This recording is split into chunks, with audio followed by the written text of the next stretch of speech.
Welcome to Just a Minute.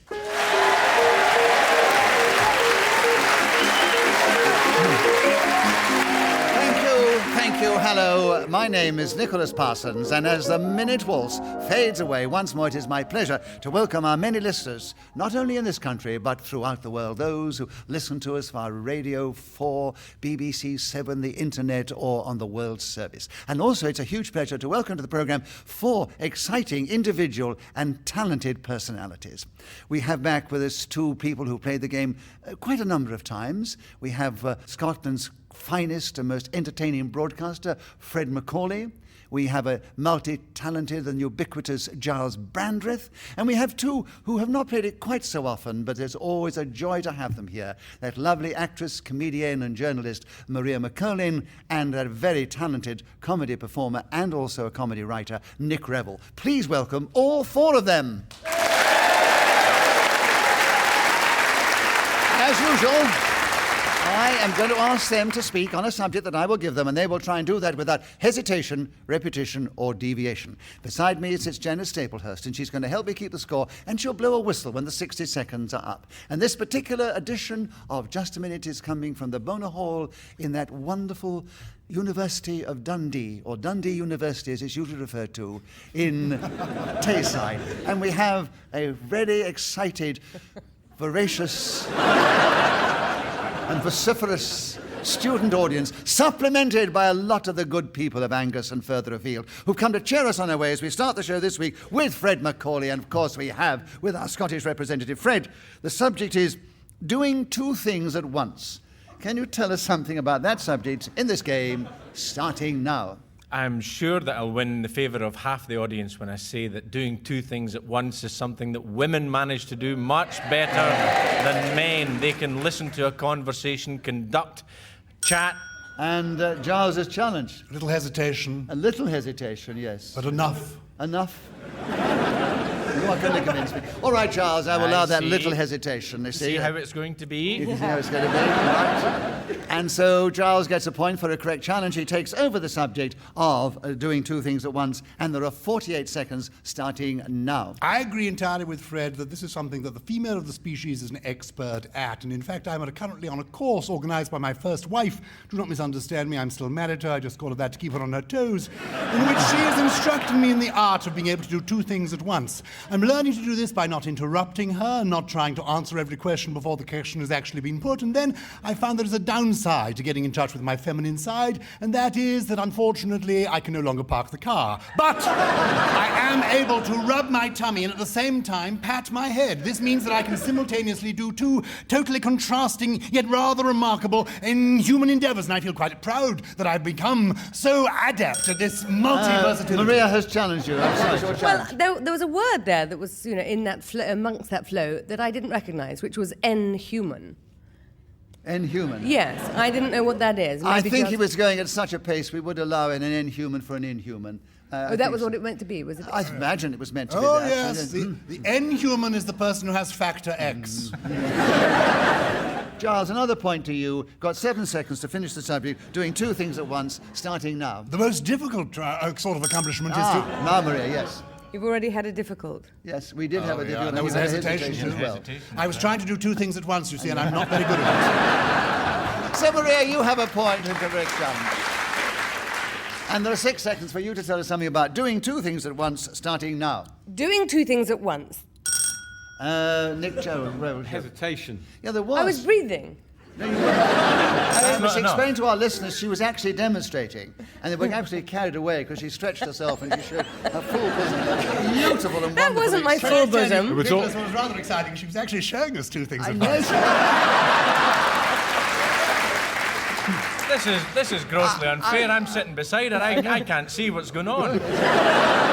And anyway, Gyles, that isn't my full bosom. My full bosom is in the dressing room behind. I just used half of my bosom tonight. Well, I think we've had enough about bosoms. I mean, I didn't want to go down. Gyles had the temerity to actually express it, and he got a big round of reaction, so give him a bonus point for that. Nick Revell had a correct challenge of hesitation, and Nick, you've got 4 seconds on doing 2 things at once, starting now. Doing 2 things at once is something I regret doing at this...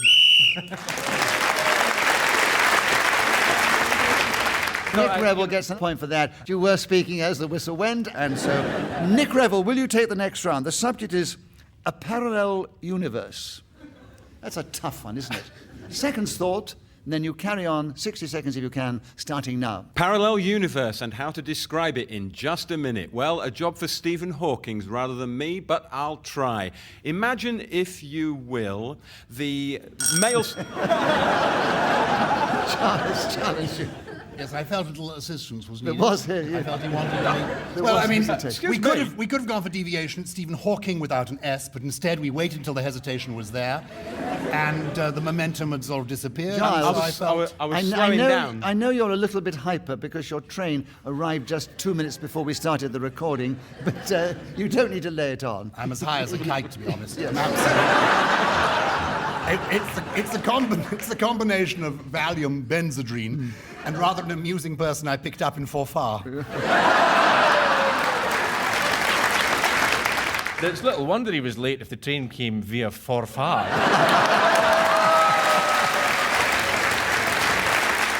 You have a correct challenge, Giles, of hesitation. What's the subject again?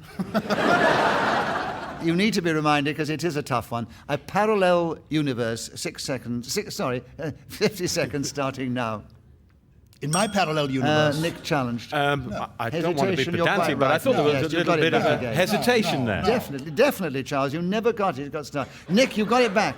47 seconds. A parallel universe starting now. According to physicists, subatomic theory... Fred, challenge. I know that Giles and I have been having words this evening, but I think that was rather unfair. I mean, there was a slight hesitation, but he was talking from another universe. I mean, there's bound to be a delay. Even with these wonderful Radio 4 engineers, there's going to be a slight delay. No, you mean the universe that takes him through Forfar, I think, yes. No, he was a definite hesitation. He's been pretty sharp with you on hesitation already. That was a fair decision on my time. And you've interrupted Nick, who's got another point for that. He's got 45 seconds, a parallel universe, starting now. A parallel universe is somewhere where things are the same as in this one, except paradoxically not quite similar. Imagine, if you will, a universe like this one, but where just a minute was a program. Maria, challenge. Repetition of just a minute. Oh, Stay with yes, me, when you as I started the explain on first just a time you minute. did. Yes, I did. Yes, Well, listen. very well remembered. My goodness me, your university education's coming wonderfully. 33 seconds, a parallel universe with you now, Maria. I often feel that a parallel universe is sometimes when you're asleep and dreaming. For instance, last night I dreamt of Nicholas Parsons. Nick, man. Okay, so That's deviation, yeah. So, what do I decide on that, audience? Do you want to know more, Nicholas? Well, I hope it was a devious thought you had with me, Maria. That's all I can say. But You were teaching me how to I can't, drive. Within the rules of just a minute. Within the rules of just a minute, Maria is entitled to dream about whoever and whatever she likes. So it's not really a devious thought. And if it was devious, well, then it doesn't matter. She wasn't being devious within the rules of just a minute. No, but she wasn't in a parallel universe. No. She was in a dream world. She was allowing her libido to soak up rather than allowing her subatomic particles to slip sideways. But Giles, you know. who's to say a parallel universe isn't the dream world? I just told you. Right. I think you should save all that in case you get back in on the subject. Maria, I disagree, because within the rules of just a minute, you can have as many devious thoughts as you like, providing you're not devious within the rules of just a minute. You haven't been. You still have a parallel universe, and you have me if you wanted in your dream. And 23 seconds starting now. I did have you, and then I woke up because it was a hideous, horrible nightmare. Oh. You ruined it, Maria. Oh. You've lost them, darling. Giles, I've certainly lost you, haven't I, Nicholas? Giles, a benefit of the doubt to you. In fact, 18 seconds, a parallel universe, Giles, starting now. I wish to move to a parallel universe where Maria and I can have triplets called Einstein, Wittgenstein, and Helen of Troy. Because between us, we will produce creatures that are so beautiful and wise that everyone would think that no, this wasn't a parallel universe, this was heaven itself. A very paradise, a paradigm of all that is curious and bizarre, and yet... So Gyles Brandreth got points in the round, according one for speaking as the whistle went, and has increased his lead over Fred MacAuley and Nick Revell, and almost equal in second place, and Maria McErlane is only 1 point behind them. And so, Gyles, we're with you now to start, and the subject is cake.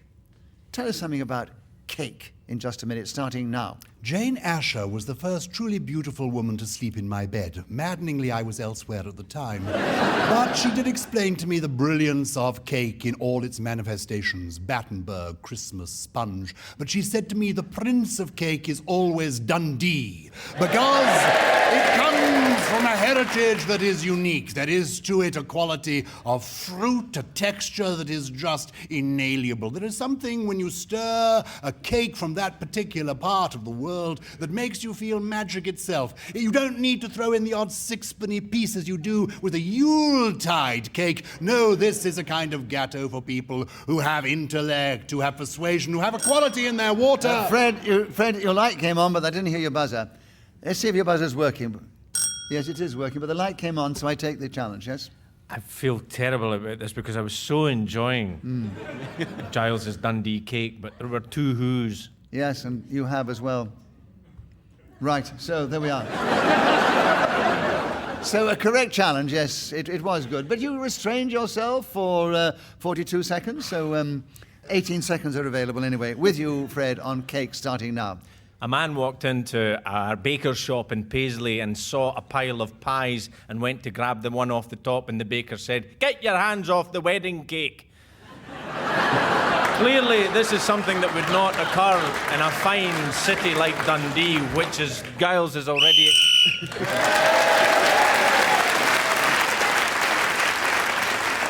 So, Fred MacAuley, with other points, including one as the whistle went in that round, has moved forward. He's still in second place, and then it's Nick Revell and Maria McErlane. Gyles is leading. And Maria, it's your turn. The subject is the office party. Will you tell us something about that in this game, starting now?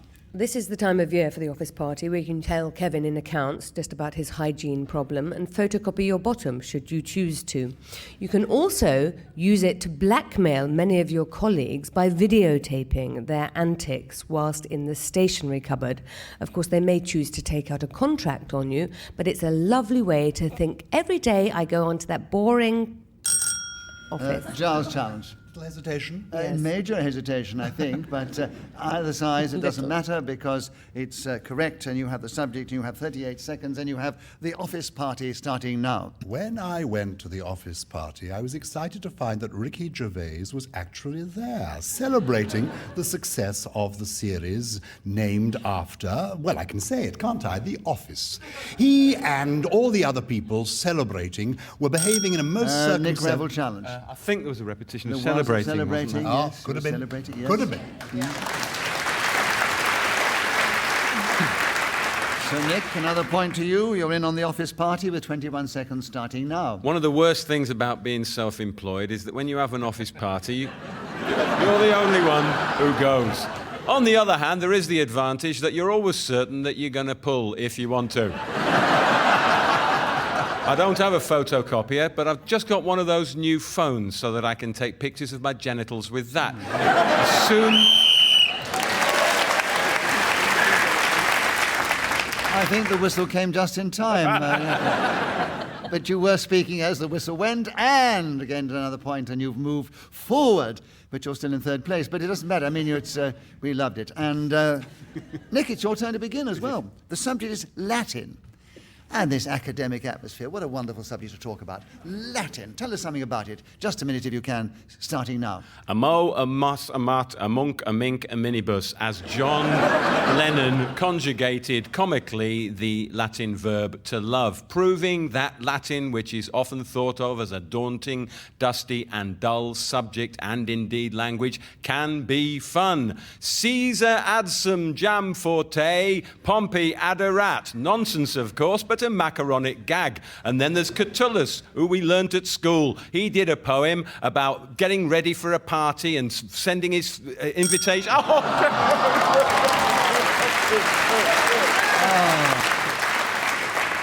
It was such lovely stuff, though. Right. I think it was Gyles who challenged first. 28 seconds, Gyles, on Latin, starting now. Julius Caesar, the Roman geezer, squashed his face in a lemon squeezer. For many years, I thought that the equivalent of in loco parentis was my dad's an engine driver. But then the teachers that I had at school who instructed me in this subject were not as learned as they might have been. I went to a bizarre academy where when they thought they were teaching Latin, actually it was a kind of curious double Dutch, because the fellow came from Amsterdam and spoke not a word of that ancient Roman tongue. No, Greek.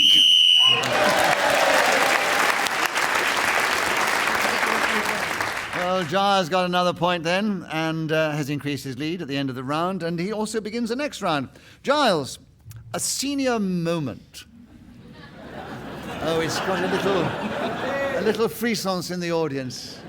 There's some who've experienced it, no doubt. But will you talk on the subject, Gyles? 60 seconds as usual, starting now. A senior moment is the description we give to that time when people of riper years find it a little bit difficult to remember what they want to and say the word craft, being an acronym for can't remember a flipping thing. I suffered from this even when I was a junior person, and as an actor I appeared in the famous Danish play by William Shakespeare and forgot my lines. I went on as Hamlet came off as omelette because they threw eggs at me.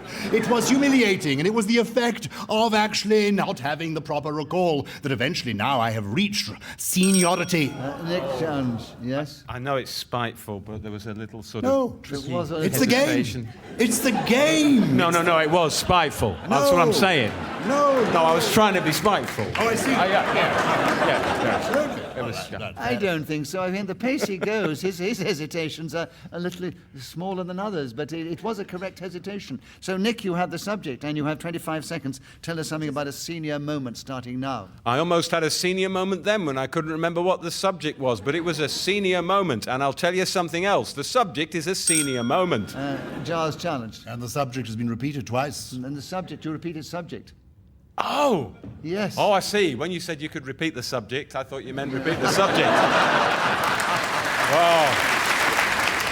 Gyles, a correct challenge. Tell us something about a senior moment, or more about the senior moment. 17 seconds, starting now. More recently, when I assailed the role of the Chinese waiter in King Lear and came on in Act 2, Scene 3 and attempted to say, "Come hither, ho."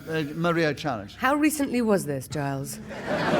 When you say more recently, I don't think it was recently. Well, earlier I was talking about my junior moments. I'm now talking about my senior moments, hence I've moved from Hamlet to King Lear. So, when did you play King Lear? Maria, there was no Chinese waiter in King Lear. No, That's devious. And so, there is, that's the whole point. He comes on in Act 2, Scene 3, when Lear calls to him, he says, "Come hither, ho."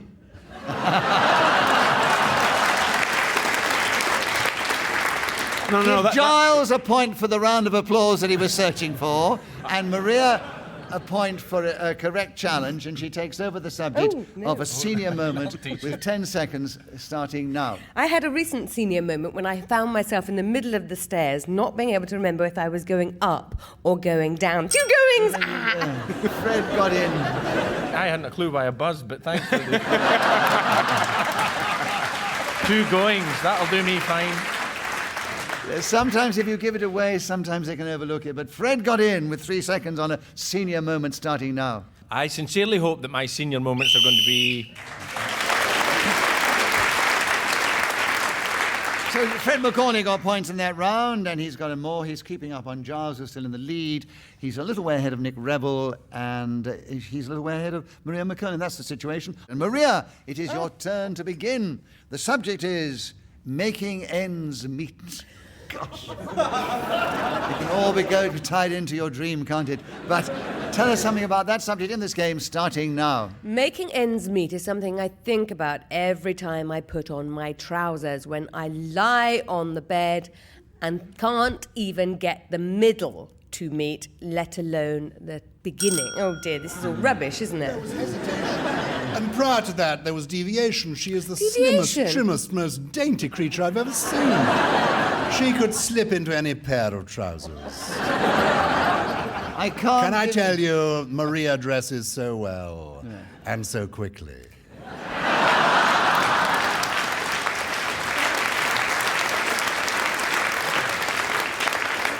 Well, obviously, we've all been in your dreams, Maria. Yes, we give you hesitation, and but not the other thing, and all that flattery, really. You know. Making ends meet with you now, Gyles, and 48 seconds starting now.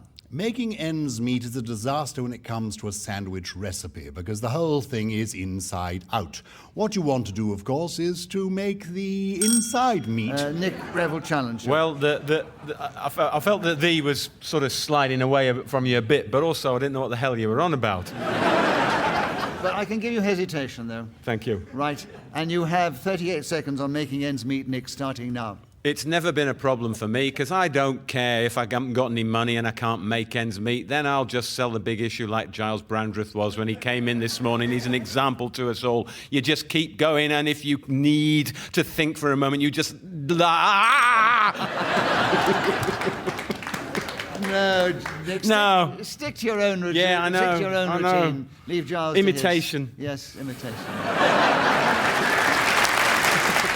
Gyles, you had hesitation, and you have 22, so you had a challenge of hesitation. 22 seconds, making ends meet, starting now. My financial advisor is a psychotic by the name of Ebenezer Everard Scrooge, a curious name that he uses, and I don't know quite why he is called this, except that he is somebody who is both perverse and vile. Nick, you I'm challenged. sorry, I think there were two names in There there. were There two were, names in there there, were. yes. I'm terribly sorry. Actually, there were three names, Ebenezer, and then De Vere, and then Scrooge, But you repeated the word I name, did. which was as the name of did. soap. And so Nick Revell, who's got back in with only 10 seconds ago, making ends meet, starting now. Making ends meet is easy as long as you cut your cloth to meet your pocket, or whatever they say in... Maria challenged. That made no sense at all. Cut your cloth to meet your pocket. Well, it did in a sort of poetic sense, didn't it? In No. a poetic sense, it did. Really? That's Yes. poetry where you come from? All right, I Maria. can't afford a coat, I just have the pocket. I know he got his metaphors muddled, but I agree with you. So that is deviation from the metaphors we understand it, or English as we like to comprehend it. So, Maria, you've got in with 5 seconds to go on making ends meet, starting now. It's very difficult to make ends meet at this time of the year because we all go way over our budgets.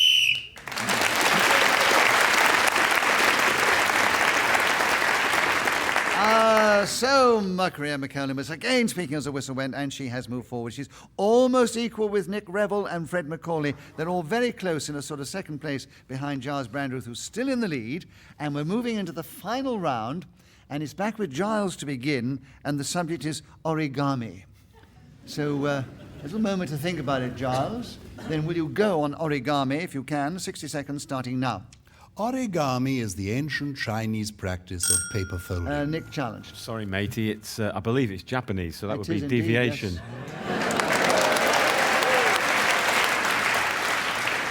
I'm afraid I don't notice people's racial characteristics, but if this is something you're hung up on, I'm amazed the BBC want to broadcast this kind of thing, but there we are, fine. So you've got a correct challenge and a round of applause as well. Almost deserves 2 points. But you have the subject, 56 seconds. Nick Revell, origami, starting now. Origami is the ancient Japanese art of paper folding. It is very old and... Gyles got it back immediately, yes. I don't really want it back because I know bugger all about it. Anyway, you have origami in 50 seconds starting now. Robert Harbin wrote a marvelous book on this subject some years ago in which he enabled us to create an amazing range of artifacts, objects, indeed buildings, using forms of tissue, so that you could actually build an Eiffel Tower, then set it to sail. And if you didn't want to do that, you could actually put a match to it and light your cigar. This is the versatility of origami. You can also try doing it yourself if you want to liven up your sex life. Because, in fact, if you look at one of these little model books... Maria challenged. Deviation. Oh, yes. Yeah, but on what grounds, madam? Livening up your sex life with... Origami, I don't think would liven up anybody's sex life. Well, actually. how do you know, Nicholas? I'm trying to help you, actually, my love. I'm saying it's devious to use paper animals to liven up your sex life. Yes, and I'm agreeing with you, Maria, because I want you to have the subject. Oh, do you? Yes. You brought up the animals. He said animals. Giles He said was talking animals. about all kinds of I objects agree in with an you. abstract It way. was, I think, devious, and as well as the fact that you can't do all those things Have with I slipped origami. into a parallel universe where Maria McErlane is bringing up animals? No, she's just a dreamer. She McErlane. lives, and the dream went sour, but she's got a correct challenge. 21 seconds, Origami, Maria, starting now. I will now make something out of origami. Origami. Fred challenged. Origami.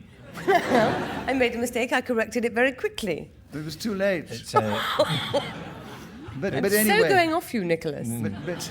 But anyway, we're on radio. I Demonstrations. know, that's why I thought it'd be funny to do a demonstration on radio.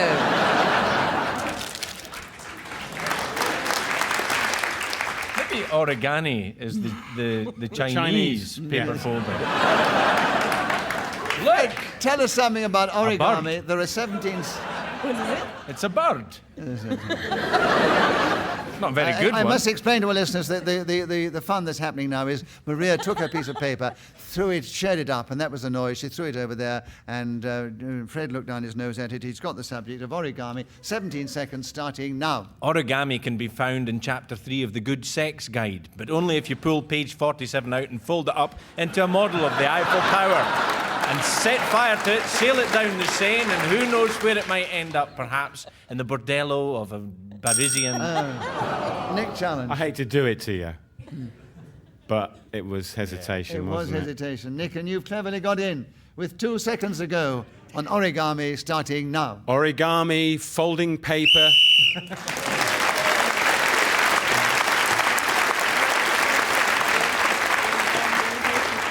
So as I said before, this was to be the last round, which it is, and the final situation is, well, they all gave such value and were all so lovely, but Maria McErlane did finish only just in 4th place. She was just behind our 2 equal second, well, that would be 3rd place, Maria, because the other 2 in 2nd place equal. Nick Revell and Maria McAuley both were equal, and they were 7 or 8 points behind our leader, Gyles Brandreth. So, Gyles, we say, you are the winner this week.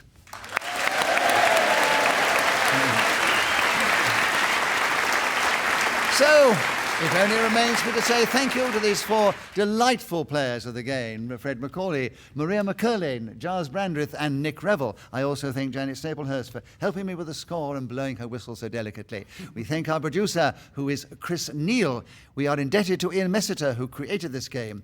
And we are most grateful to this lovely audience here at the Bonar Hall at Dundee University, who've cheered us on our way most magnificently. From that audience, from me, Nicholas Parsons, and our panel, goodbye. Tune in the next time we play Just a Minute.